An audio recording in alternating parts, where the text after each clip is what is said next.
Hello everyone welcome back to my channel. आज मु आपण मानक सह शेयर करी गोटे बहुत ही सिंपल मेकअप लुक। ए लुक टी को आपण मैंने आपणकर एवरीडे लुक रे भी क्रिएट करि परिबे बा जेकोसी गोटे पार्टी लुक रे भी क्रिएट करि परिबे। आपण मैंने देखिले मु मो मॉडल को स्किन को भल भाव क्लीन करके टोनर अप्लाई कली। तापरे मु एठी मॉइस्चराइजर अप्लाई करूची। मॉइस्चराइजर पई मु एठी यूज करूची पॉन्ड्स लाइट वेट मॉइस्चराइजर। मो मॉडल को स्किन टाइप होची कॉम्बिनेशन। एठी मु आपण मानक गोटे टिप्स देबी। आपण माने जेकोसी भी प्रोडक्ट फेस रे अप्लाई करूचंती ताको स्किन ने भल भाव एब्सॉर्ब होवा पई टाइम दियंतु। जेमति कि आपण माने जदि एबे मॉइस्चराइजर अप्लाई करचंती ताहाले गोटे 2 मिनिट परे ही आपण माने प्राइमर अप्लाई करिवे। मु एठी यूज करूची रिकॉर्ड रो प्राइमर। आपण माने सब प्रोडक्ट रो फोटो स्क्रीन ने देखि पारुथिबे। आपण माने तो जानिथिबे आमे प्राइमर को कोन पई यूज करू। मेकअप रो इंपोर्टेंट स्टेप भितरे प्राइमर आसुची कारण आपण माने प्राइमर यूज कले एहा आपणकर बेस को लॉन्ग लास्टिंग करे आ मेकअप को भी लॉन्ग लास्टिंग करे। प्राइमर अप्लाई करिवार गोटे 2 मिनिट परे मु फेस रे कलर करेक्शन करूची। फेस रो जो जो एरिया गुडी करे डार्कनेस अछि से सब एरिया गुडी करे कलर करेक्शन करा जाय। आपण माने जदि मो वीडियो देखुचंती आपण माने जानिथिबे मु केबे भी ऑरेंज करेक्टर यूज करेनी करेक्शन पई कारण ऑरेंज करेक्टर यूज कले ताको पुनी कवर करिया पई गोटे डार्क शेड रो करेक्टर यूज करिया पई पड़िबो जा द्वारा कि फेस रे अधिक लेयरिंग हे जिवो। सेति पई मु कोनोसी ऑरेंज करेक्टर यूज न करिकि डायरेक्टली ही डार्क शेड रो कंसीलर को नेकी करेक्ट करे। सिंगल शेड रो कंसीलर को नेकी करेक्शन करिबा द्वारा फेस रे अधिक लेयरिंग होई न थाए जहा द्वारा कि फेस टी केकी देखा जायनी। आउ कम लेयरिंग रे ही आपण माने आपनको फेस रे जो भी प्रॉब्लम अछि ताको करेक्शन करके हाइड करि परिबे एवं मेकअप टी सिंपल और नेचुरल लागिबो। सेति पई मु अधिक लेयरिंग फेस रे करिया को पसंद करेनी। समस्तंकर मेकअप करिवार टेक्निक अलग अलग थाए। जदि आपण मानकु ऑरेंज करेक्टर पसंद जदि आपण माने प्रॉब्लम को हाइड करिबा पई प्रथमे ऑरेंज करेक्टर को यूज करचंती तापरे डार्क करेक्टर को यूज करचंती सेथिरे भी कोनोसी प्रॉब्लम नहीं। एबे मु मो मॉडल को फेस रे फाउंडेशन अप्लाई करूची। फाउंडेशन पई मु एठी यूज करूची क्रायोलन डर्मा रो गोटे शेड। याकु नेकी स्टेपलिंग ब्रश माध्यम रे मु मो मॉडल को फेस रे अप्लाई करि दउची। एई प्रोडक्ट टी कथा मु आपनको मोर प्रीवियस वीडियो माध्यम रे मध्ये बहुत थर कहिची कारण एटा मोर पर्सनल फेवरेट आ एटा सतरे बहुत ही भलो आ लॉन्ग लास्टिंग। आपण माने जदि केबे क्रायोलन डर्मा यूज करि नाहंती ताहाले आपण माने एहा को थरे यूज करिकि देखंतु। मु कहिबी एटा बहुत ही लॉन्ग लास्टिंग प्रोडक्ट आ कम क्वांटिटी रे बहुत ही भलो कवरेज देई थाए। एई फाउंडेशन टी को मु मो ब्राइड मान को ऊपर भी यूज करि थाए कारण एहा गोटे बहुत ही भलो प्रोडक्ट। आपण माने भी देखिथिबे प्राय तो सबु मेकअप आर्टिस्ट को वेनिटी रे एई प्रोडक्ट टी निहाती भाबरे थाए कारण एटा बहुत ही भलो आ लॉन्ग लास्टिंग सबु वेदर रे आपण मान को फुल कवरेज दबो आ मेकअप को लॉन्ग लास्टिंग रखिबारे हेल्प करे।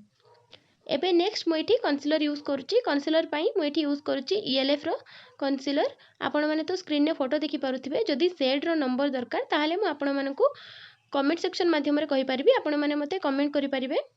मु आगरो भी वीडियो माध्यम रे आपण मानकु कहि सारिछि आमे फेस रे कोन पई हाइलाइट करू। जो माने जानि चंती मते कमेंट सेक्शन माध्यम रे यस कहि परिबे आ जो माने जानि नाहंती तांको पई मु आउथरे कहि दउची फेस रो फेशियल फीचर्स गुडी को भल भाबरे एनहांस करिवा पई आमे फेस रे हाइलाइट करिथाउ। आपण माने वीडियो माध्यम रे देखि पारुथिबे मु फेस रो को एरिया गुडी को हाइलाइट कली पुणी आउथरे कहि दउची जेमिति कि अंडर आई आपनकर नोज आ चिन एई सब गुडी करे आपण माने हाइलाइट करि परिबे। ता सहित जदि आपनकर फोरहेड छोटो अछि सेथिरे भी आपण माने हाइलाइट करि परिबे। फोरहेड छोटो थिले आपण माने केबे भी कंटूरिंग करिवेनी केवल हाइलाइट करिवे। फोरहेड छोटो थिले आपण माने जदि कंटूरिंग करिवे फोरहेड टी आवरी छोटो देखा जिवो। ता सहित मु आपण मानकु कहिबी हाइलाइट पई आपण माने सब बेले निजो टोन नो 1 टोन बा 2 टोन लाइटर शेड को चूज करिवे कंसीलर रो तापरे आपण माने हाइलाइट करिवे। एबे मु एठी फेस रे पाउडर अप्लाई करूची। पाउडर पई मु एठी यूज करूची फॉरएवर 52 रो लूज पाउडर। मु सब बेले लूज पाउडर यूज करे जेमिति कि मु आपण मानकु आगरो भी कहिथिली मु फेस रे अधिक लेयरिंग करिबा बा फेस को अधिक हेवी देखा जिबा केकी देखा जिबा पे पसंद करेनी। सेथि पई मु फेस रे बहुत लाइट वेट पाउडर भी यूज करे। आपण माने जति भाबुथिबे लूज पाउडर रे मेकअप सेट हुएनी ताहाले सेटा भूल कारण लूज पाउडर ही मेकअप सेट हे थाए आ लॉन्ग लास्टिंग हे थाए। जदि आपण मानकु नीड अछि ताहाले आपण माने कॉम्पैक्ट भी यूज करि परिबे आ जदि नीड नाही ताहाले यूज करिवार कोनोसी दरकार नै। मु एठी आईलिड रे भी से सेम कंसीलर को यूज कली तापरे पाउडर को यूज कली। पाउडर को यूज न कले कंसीलर टी क्रीज हे जिवो सेति पई मु पाउडर अप्लाई कली आ जहां भी एक्स्ट्रा पाउडर थिला ताकु मु ब्रश सहायरे डस्ट ऑफ कर दउची। एबे आमे फेस रे कंटूरिंग करिबा। कंटूरिंग पई मु एठी पाउडर कंटूर यूज करूची सेति पई मु एठी रेवोल्यूशन रो ब्रंजर यूज करूची। फेस रे शार्पनेस दबा पई कंटूरिंग करा जाय थाए। मु एठी पाउडर कंटूर करूची आउ पाउडर कंटूर को मु चीक जो लाइन फोरहेड एवं नोज रे करूची जहा द्वारा कि फेस रे भल भाबरे शार्पनेस आसीबो आ फेस को भल भाबरे शार्प देखेबा पई ए सब प्रोसेस को करिबा जरूरी। कंटूरिंग को भी आपण माने ब्रश साहाय्य भल भाव में फेस रे ब्लेंड करेंगे जहाँद्वारा कि यार कौन भी हार्श लाइन देखा नजिब। हार्श लाइन देखागले फेस रे सेटा भल देखा जाएनी। सेतिपाई आपण माने सर्कुलर मोशन रे ब्लेंडिंग करि परिबे जेमिति कि मु आपनको वीडियो माध्यम रे देखैछि। नहले तो आपण माने जो टेक्निक रे कंफर्टेबल आपण माने से टेक्निक को यूज करके कंटूरिंग को भल भाव में फेस रे ब्लेंड करिवे। जदि आपण माने क्रीम कंटूरिंग करथिबे ताहाले सेटा तो आपण मानकर पाउडर सेटिंग पूर्वरु करा जाय थाए। सेमिति करथिले भी आपण माने पाउडर ब्रंजर को ता ऊपर यूज करि परिबे। आहुरी अधिक शार्पनेस दबा पई आपण माने बोथ कंटूरिंग को यूज करि परिबे जेमिति कि cream contouring uh powder contouring A both को यूज करके आपण माने फेस को भलो शार्पनेस दे परिबे। कंटूरिंग कर सारिबा परे मु फेस रे ब्लश अप्लाई करूची। ब्लश पई मु एठी यूज करूची आई मैजिक रो ब्लश पैलेट। ब्लश भी मु बहुत मिनिमल क्वांटिटी रे अप्लाई करूची जेमिति कि बहुत लाइट वेट रहिबो आ फेस रे अधिक हेवी देखा जीवनी।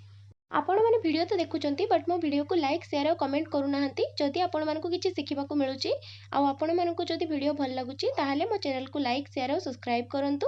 चलतु आम नेक्स्ट स्टेप को जीवा। नेक्स्ट स्टेप रे मुझे हाइलाइटर यूज करूची। हाइलाइटर पई मुझे यूज करूची मेबेलिन रो हाइलाइटर।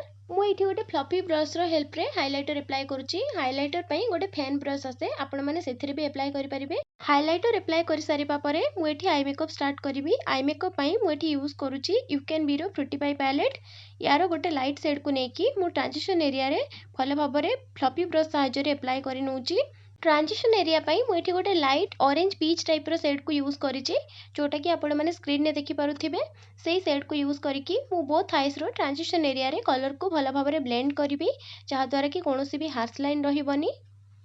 এই शेड को ट्रांजिशन एरिया रे भल भाव में ब्लेंडिंग कर सारिबा परे मु एठी आ गोटे छोट फ्लफी ब्रश नेछि ता माध्यम रे मु गोटे लाइट ब्राउन शेड को नेकी क्रीज एरिया रे भल भाव में ब्लेंड कर नउछि जहाँद्वारा कि आई रे टिके डेप्थ आसीबो। बोथ आईज रे से डार्क ब्राउन शेड को भल भाव में अप्लाई कर सारिबा परे मु एठी अप्लाई करिवि गोटे सिमर आई शेडो। आपण माने जेतेबेले भी आई मेकअप करिवे आपण मानकर आउटफिट हिसाब रे कलर को चूज करि परिबे बा आई रे ऐड करि परिबे। मु एठी गोटे सिमर शेडो को अप्लाई करूची। देखंतु ए सिमर टी ग्रे कलर रो अछि। ग्रे एवं इथिरे टिके ब्लू टाइप रो फ्लैश होउची बट एटा ग्रे कलर रो सिमरटा एटा को मु आई रे अप्लाई करिची। आज मु आपण मानक सह गोटे सिंपल आई मेकअप शेयर करिछि। ए लुक टी को क्रिएट करबा को आपण को कोनोसी भी कष्ट होबनी बहुत इजीली एटा क्रिएट हे जिवो। एबे देखंतु मेबेलिन रो काजल को यूज करिकि मु लाइनर भाव रे अप्लाई करूची आ एटा को मु परे स्मच करि देबी कारण मते आज स्मच आईलाइनर लुक क्रिएट करिवार अछि सेति पई मु एटी काजल अप्लाई करिछि। बोथ आईज रे काजल को अप्लाई करि नबा परे मु एठी गोटे पेंसिल ब्रश सहायता रे से काजल को स्मच करनेबी जहाँद्वारा कि आमर स्मच आईलाइनर लुक टी क्रिएट हे जिवो। जेमिति कि आपण माने वीडियो माध्यम रे देखि पारुथिबे मु गोटे छोट पेंसिल ब्रश सहायता रे ए काजल को स्मच करूची। लिक्विड आईलाइनर तो आमर क्लासिक लुक बट बेले बेले आईलाइनर रे स्मच आईलाइनर लुक भी भल लगे जेमिति कि आमे काजल रे क्रिएट करि थाउ सेटा को स्मच कले भी आखिटी बहुत भलो देखा जाए। लाइनर को स्मच कर सारिबा परे मु एठी सेही सेम काजल को यूज करिकि वाटर लाइन रे काजल को फिल करूची एवं बोथ आईज रे मु से सेम काजल अप्लाई करूची वाटर लाइन को फिल करिवा पई। मु सब बेले काजल को टिके ब्रॉड भाव में अप्लाई करिकि ताको स्मच करथाई बट आज सेमती करूनी जेहेतु एटा सिंपल लुक सेति पई मु सिंपल ही रखुची।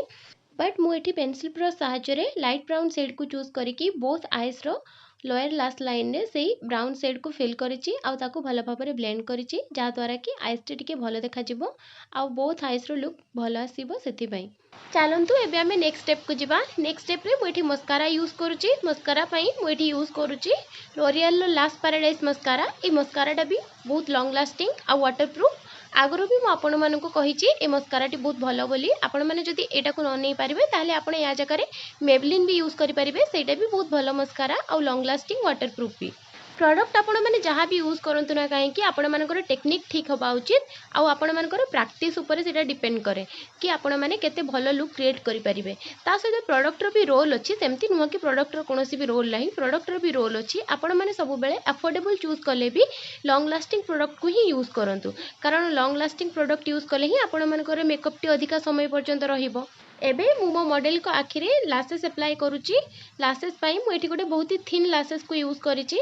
लासेस रो नाम टी एक्चुअली मोर मने नाही मु आपन को नेक्स्ट वीडियो रे यार नेम कहि देबी बट एठी मु लासेस को यूज करबा पई यूज करिची पीएससी रो आईलासेस ग्लू ताको यूज करिकि मु बोथ आईज रे भल भाबरे लासेस को अप्लाई करि नेली।